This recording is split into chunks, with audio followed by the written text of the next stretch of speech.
Well, that's a sign that we need to go live, so let's kick it off with an intro sequence. I'm not hearing the intro sequence at all.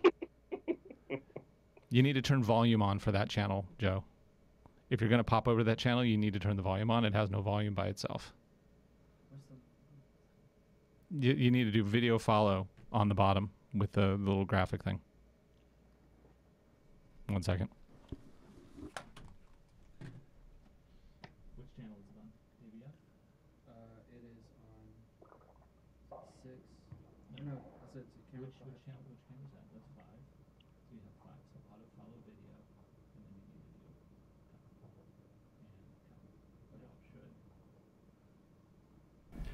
do It looks like it is time for a coffee break. Yeah, there you go. Well, the volume was on. It's not my fault. You're the one with the controls. Okay, let's cut back to the live studio here. Good morning, everybody. Good morning. This is our new live show. We are doing this just for basically giggles. We are streaming live to YouTube. We currently have 0 subscribers. Actually, that's not technically accurate. Let me get an updated feed on how many subscribers we have. We have like 6. Okay, so we're starting with 6 subscribers. It is currently 9:01 on October 27th. We're going to see how fast we can grow this channel. This channel, I put it together last night. And I haven't told Joe here yet. Joe, put a camera on yourself. That's Joe. Joe's going to be operating over there in the corner. And we also have a room for a guest. Go ahead and go to the guest cam. Was that one not on? That one's not on. You didn't turn the guest cam on. Okay. If we have guests, we're going to stick them right over here. So Joe does not know this yet, but we are going to be doing a video live from this office every single morning that I am in the office. Cut to Joe. Cut to Joe. Cut to Joe. Joe, cut to yourself. Oh, my God. He cannot believe it. Actually, he did not know that. He really did not know that. He's also a horrible actor, but he did not know that. So we are going to basically be streaming live every morning at 9 o'clock Pacific time if I am here. Now, I am an active producer. I'm out and about doing things. I might be on a closed set. I might be on a mountain with no signal. In those cases, we will not be broadcasting. But I will always set up a show scheduled on our YouTube channel, so you'll know if the next day there's going to be a show. I usually know if I'm going to be around or not. Might be able to stick in a surprise show or something. Who knows? Anyway, we are broadcasting live from the MediaSpigot studios here in Bellevue, Washington. I am Ryan Douthit. I'm the producer and host of Driving Sports TV. I also DP on a number of different shows, so I kind of know media because I live it and breathe it.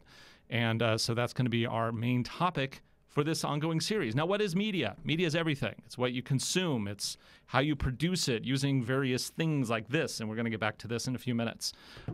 And honestly, I just always want to do a live show. Live shows are awesome because you never know what's going to happen.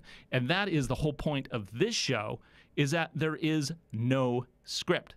We have no script. We have a general topic going into it because, you know, some topics are more interesting than others to certain people, and you want to know if you really need to tune in. But this is all just freestyle. Joe, you need to pop back to yourself and show me a little reaction shot of that freestyle. Like, this is freestyle, Joe. Yeah, okay. Now back to me. Okay, cool. So we're going to get this thing rolling. Now, let me go back to that intro sequence. I came to the show this morning. I got into the office like 20 minutes ago, and I said, you know what? I'm going to do this show. It's off the spur of the moment. I have absolutely nothing built for this. I have no bottom thirds. I have no intro graphics. I got nothing. But I said to myself, you know what? I need to build some intro graphics. So I grabbed my A7S2. This is actually an A7R2. I have an A7S2 over there as well. Threw it down, grabbed a coffee cup, and 20 minutes later, we had this. It looks like it is time for a coffee break. And I actually spelled everything correctly, it looks like, too, so that's good. That is the stuff I love to do. It's the quick and dirty stuff. You get in there, you get in, get out fast. Okay, so today we are going to talk on a topic of the new Sony A7R Mark III. That is why I have this camera here. This is the A7R Mark II with the GM85 1.4 lens. This thing is just amazing. And I've seen it commented online that the A7R, which one is it? The A7R III is kind of like an Apple S edition on the phone. It takes this and it makes it a little bit better, but it doesn't make it like astronomically better. To kind of lead into this, let's go ahead. I'm going to, we got Tuan here who we're going to chat with in just a couple minutes. Yo, Tuan, what's up? Oh, you can see my database window too over there at the same time. So you can see our database structure. That's great. That's for our Resolve server, which we might talk about if we have time. I don't know. It's not exactly high on my list. So let's go over here and let's go to this. We're going to cover up Tuan with this. So what we have here, this is the A7R Mark III. They've made a few changes. First off, the battery is the new Z-style battery that you find in the A9 series camera, which I have used the A9. I do really like. I really like the A9, but I can't really justify it. 42.4 megapixel sensor. It's the same one as in the A7R2. But they have updated the image processing so you can get floating ladies like that. Look at that. Look at her float. You could have probably shot that with any camera. But the key thing is that your photos will all look that amazing if you use the A7R Mark II. Now, that subject tracking on a 42 megapixel sensor camera is pretty amazeballs, I will say. Joe, is that amazing? It's amazing. Yeah. Okay. It's amazing. You know what? I should probably turn Joe's mic on when I ask him questions. Joe, is it amazing? It's amazing. Yeah, we need to get you a real mic one of these days. Okay, eye tracking, way better. That is actually one thing I really like about the A7R Mark II, is that it has the eye tracking that basically, if you're shooting at f1.4, you have a razor thin field of focus. And to do eye tracking guarantees that your eye is in focus of the subject, which is fantastic. It makes it so much easier to do photography. And the A7R Mark II does an excellent job with that. But the A7R Mark III does even better. And I have actually used the A9, and the A9 is just, it's like next level stuff. So for them to be able to bring that tech into a body like this is just next level stuff. Okay, now we're going to pop back to Tuan here. Why don't you go ahead? Oh, wait, no, I got to do it. Okay, Tuan. So, Tuan, let me turn up your volume here. Make sure that we can hear you say something. Can you hear me? Oh, no. I have to turn off that Sony soundtrack. It's still playing in the background. I got those Sony beats. Okay, there you go. That's the problem of doing a live, unrehearsed show. We have no idea what we're doing here. Tuan, A7R Mark III. Oh, we should introduce Tuan. The dude's a tech journalist. And oh no, don't go back to Tuan. Go back. Oh, there he is. Okay, so Tuan's like a tech journalist for many years. He's used. How many cameras have you used, Tuan? I went through a bunch of Micro Four Thirds, but now I'm stuck on Fuji, which I actually quite like. But that A7 looks amazing. It does. Is it enough to sway you from your Fuji to Sony? Well, I'm still using an old XE2 for like the last 3-4 years, but the eye tracking actually looks pretty awesome, especially for running after the kids. Yeah. Oh, it is really kind of funny because a lot of people are like, oh, the pros need this. You need this for pro application. But when it comes down to it, the hardest subject you will ever photograph is a kid. And it's your kid because your kid don't care. Your kid's not like, oh, I better be on my best behavior. They're like, wah! And you're like, focus, where'd you go? Oh, we lost him. Okay, well, whatever. Are your kids like that? I've pretty much been using my phone for the most part with them lately. I don't work out the Fuji as much You're just anymore. like, screw it. Here, take my phone. Yeah.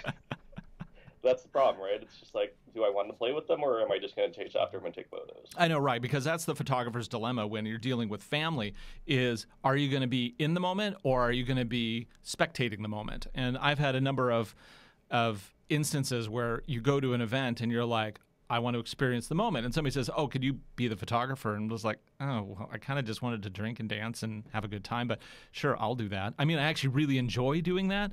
But I feel sorry for like my wife who's with me because then she knows that I'm like checked out and I'm doing that, which is not what she came for. So, yeah. So is it the eye tracking is the biggest thing that you're interested in most in that one?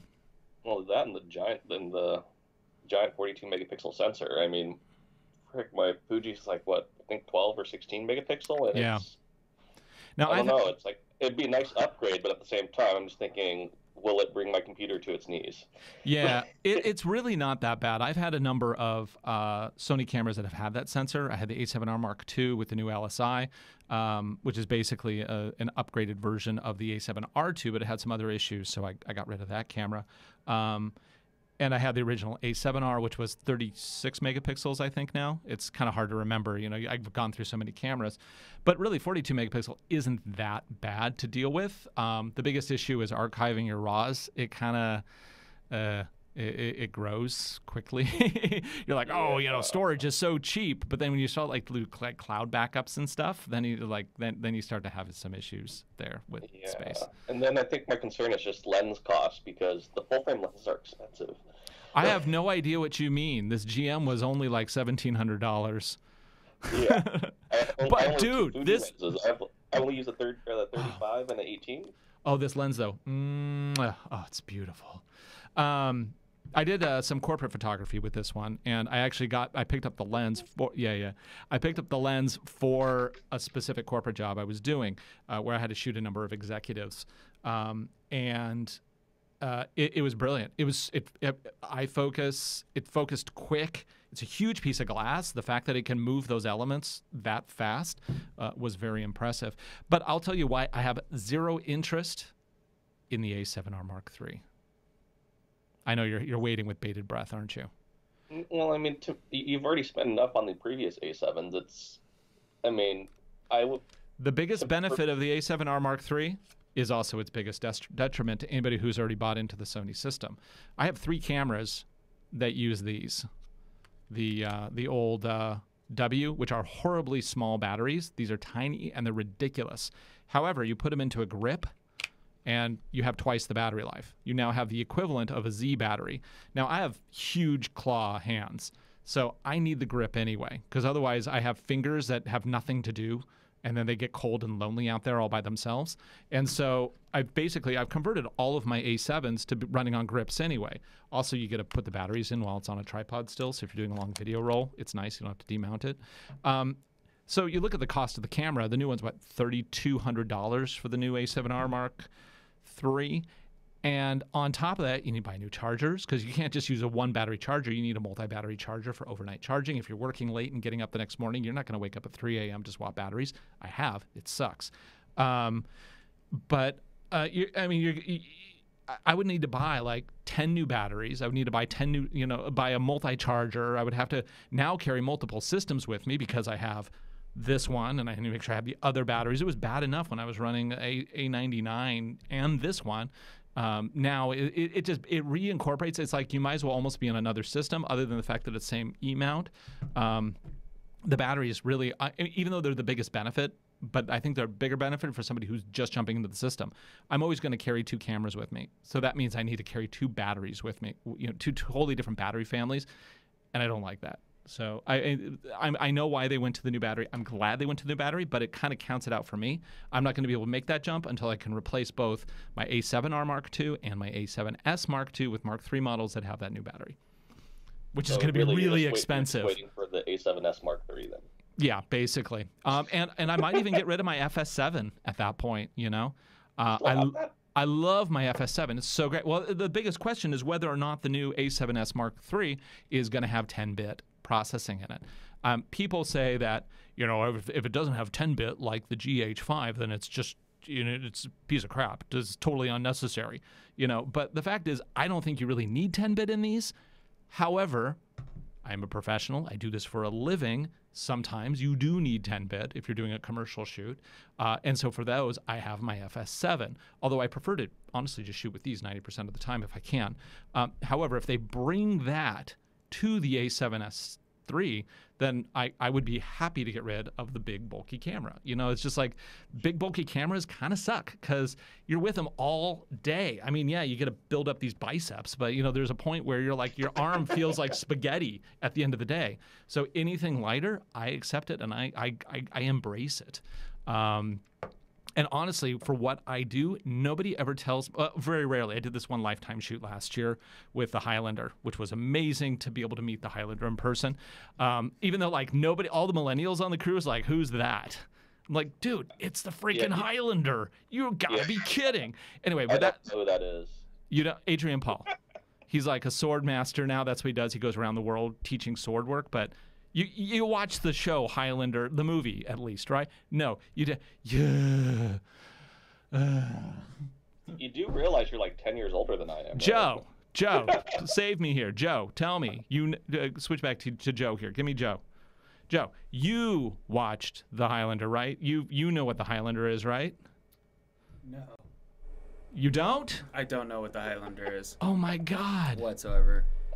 Actually, I've heard no, of not it, whatsoever. But I don't think I've watched it or really know who the character is. Exactly. Yeah. Okay, you guys, you're killing me here. You need to go out and you need to go to, I don't even know if it's on Netflix or whatever. Buy it. It's worth buying. It has the original film. I mean, don't get it like Highlander 2, 3, or 4. Those are all awful movies. But Highlander 1, it's life-changing. Okay? It has... now, the guy I met was actually from the Highlander TV show, which was kind of in my early college years, so it kind of was an important turning point in my life, and it kind of felt like, you know, the Highlander was there with me, killing people and beheading them, while I was just going to college courses and stuff. But, you know, I it's think I was still like sniffing glue at that point, so... Okay, that's fair. That's fair. That explains a lot, Tuan. But anyway, so there was, I've had one shoot in 4 years where the client said, you must bring an FS7. And that was fine. And I love that. That's great. You know, more of that, please. But, you know, for me, for what I do, it's up to me. So if I can switch my big FS7 with a small A7S Mark III, I would love to do that. That would be so nice. Can't think if there's anything else that no. I mean, basically, other than that, the camera looks great. It looks like a nice upgrade. But honestly, if I'm going to make that jump, I'm going to make the jump to the A9, I think, because I need more sports-oriented stuff. And that way I can justify keeping this one, too, my A7R Mark II, which I really like. Anyway, Yeah. Joe, what are you filming with these days? Well, I'm usually borrowing your FS7 quite a bit, but I just speaking of Fuji films, I do have the X100F that I've been shooting with, mostly just street photography stuff, and I quite like that quite a bit. Yeah. Yeah. You're out like watching people kind of lurking on them. No. We live in the beautiful. What is it with this fascination with? Okay, maybe we should move on to that street photography. Yeah. What is the fascination with that people have with street photography? I mean, there's been a few famous people that have broken out as artists of the 20th century who made their name doing street photography, but now everybody who's like, well, is it good for street photography? I mean, like, you mean like snapshots? Is that what you're doing? Or are you doing artistic shots? Right. In dark at night with the smoke rising. I think there's something to say about just like capturing just raw like images of people in real life, I guess. You mean creeping on people? Yeah, pretty much. But I want a really long lens and I want a camera that doesn't make a clicky sound, so they don't know that I'm photographing their soul. hey, they're in public. It's all fair. It's all like fair game. Which is true, unless you're famous. One thing I guess I like about my X100F is just because it looks like just one of those vintage cameras that like people don't get super, I guess, intimidated with, where it's like if you pull out just one of the big DSLRs, people are like, okay, what's this guy doing? I need to move out of the way or whatever. So I think it's just with those kind of cameras that, you know, you don't have to use your cell phone and you can get like a $1,300 camera and just kind of go around like that, right? Yeah. So it's like the intimidation factor is big with those big cameras. Again, why I prefer shooting with small cameras over like the FS7. Mm-hmm. It's like you pull the FS7. If you're not dealing with a trained actor, they're going to look at you like, what? Acting face. Hi. All of a sudden they start doing everything really slow. I am picking up the cup. I am drinking. I'm pressing all. Is that acting? I am acting. Master thespian. Master thespian. I'm pressing all the buttons. I'm pressing all the buttons. So, Tuan, back to you. What do you see is the next big thing in camera tech? I mean, I think at this point we're just Sony's really pushing the whole like moving away from mirrors. So assuming I doubt Canon or Nikon are going to jump in anytime soon. Well, Nikon has announced that they're coming out in 2018 with a Pro mirrorless.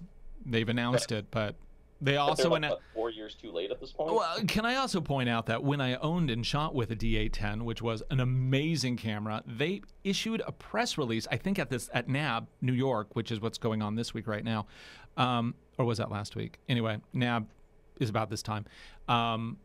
They issued a press release saying that they were going to bring pro cinema features to the D810. They were going to bring peaking to it, which is something that has been lacking on that platform forever, and they were going to bring some other stuff. I don't remember what it was at this time. So they issued a press release. They had nothing else to show. And then quietly, that press release just kind of disappeared. And a firmware, they've come out with one more firmware after that, and the firmware did not do any of the things their press release said, and then they just kind of swept it under the table and said, maybe not. Which I find, I got to call out Nikon on. I mean, that's annoying. Now, I might have been the only person who was like, yeah, peaking on the D810, but I actually held on to my D810 for an extra few months, longer than I would have, hoping that they were going to bring that to it, and they didn't. So then I bought an A7R Mark II. So that's my story with Nikon. But they did say just recently that they are going to be bringing out a mirrorless. Whether they do or not, based on their history, is considering they had all the opportunity in the world with the Nikon One system, like that was pretty much a joke. So like it's hard to have any faith in them for other things. Right, exactly. Well, with Canon, what are they doing with mirrorless these days? I don't pay attention at all. I know they have some EOS-M, which is again pretty much a joke. They didn't do much with it. They launched it with I think like 2 lenses and then let it stay stagnant. Wither on the vine. They let it wither and they're like, see, nobody wants that. Why would you? And what? I think Deanna is probably the only person I know with an EOS-M, I believe. Oh, Deanna has one? Yeah. Oh, okay. Deanna is a mutual friend of ours who works for the Auto Reporter. That's her title, I think, right? They're actually one of our few subscribers here on MediaSpigot channel. I noticed that last night. Thank you, Deanna. Appreciate it. Anyway, back to Tuan. So I've never even seen one in the wild. I mean, maybe she brought one out at one of the automotive events we went to, but I didn't see it. Does it look any good? I mean, it's essentially like a Rebel in a smaller form factor that requires different lenses, right? It didn't do much for them pushing a mirrorless system. I think it was a bit pricier than the Rebel as well. But I think there's like a latest version, but again, I really only follow Fuji at this point since, you know what, it's the first body I've kept for longer than I think a year or two. That is a constant problem, isn't it? It's the constant upgrade cycles. I mean, just like... Well, the thing is, like, I think after a year or two of owning it, Fuji released a new firmware that enabled a bunch of new features like PDAF and everything, and the electronic shutter, and it's like, okay, they just gave me free features, whereas Sony or Panasonic would have gladly just sold me a new camera for just that single feature. Right. I will say the one exclusion for that for Sony was the A7RIII Mark II.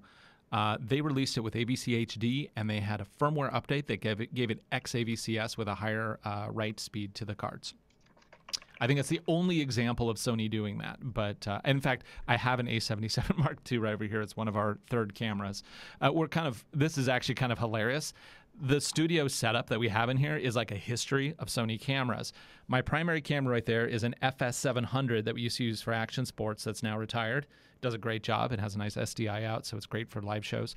And then we have Joe. Pop over to the Joe cam there. The Joe cam, there's Joe. Joe is on the A7S Mark I, which has basically been relegated to a live stream camera now. Although he has my really nice Zeiss Loxia lens on there, so he looks extra crispy. And then we also have on camera 3, which is still not on. Oops. Let's turn on camera 3 here so I can point at it. It's no fun if I can't point at it. Okay, switch over to camera. I guess it's camera 4 technically. You're on playback. Oh, we can look at Mackey's photos.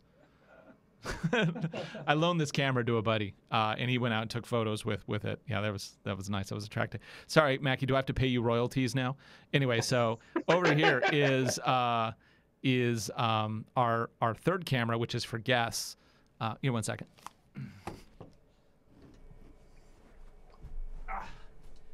Which is for guests.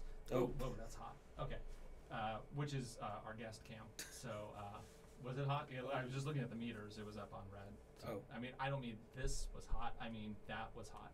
Anyway, so that's my A7RIII Mark II right there. Which actually has been a really great little camera. But I got rid of a lot of my A-mount lenses as I've been moving to E-mount. So I still have the 70-200. And I have to say the 70-200 combined with the A7RIII Mark II is actually a really good sports camera. And it's cheap, too. I mean, it's $1,000 for that little camera, which is cheap by action sports, you know, for buying pro gear. And that thing will, that'll, cockroaches and the A7RIII Marks II will be the only thing that are still existing on this planet 500 years from now or 3 weeks from now on the current administration schedule. That's how much like an RX 100 costs now, right? Yeah, no, you could buy the A7RIII Mark II for less than an RX 100. I mean, I also have an for my Mark III, and I don't even use it very much. Yeah, I know, right? But this is a big camera. I mean, this is physically a large camera. I can't show you it because it's a camera and it doesn't have selfie mode. Anyway, but it's a great camera. Anybody starting out in photography, getting that with the 2.8, they have the 16-50 lens. That is a beautiful lens. I mean, it's like the best starter kit ever. You could be full-on pro photog with an APS-C format for like, I don't know, what is it, $1,300 or something like that, which is phenomenal. I mean, it's a great deal. For anybody who wants to get serious into photography, it has great video too. I mean, I actually shot a whole TV show once with the first version of the A7RIII, and that was on AVC HD. It was the driving sports episode where I drove the BRZ across the UK.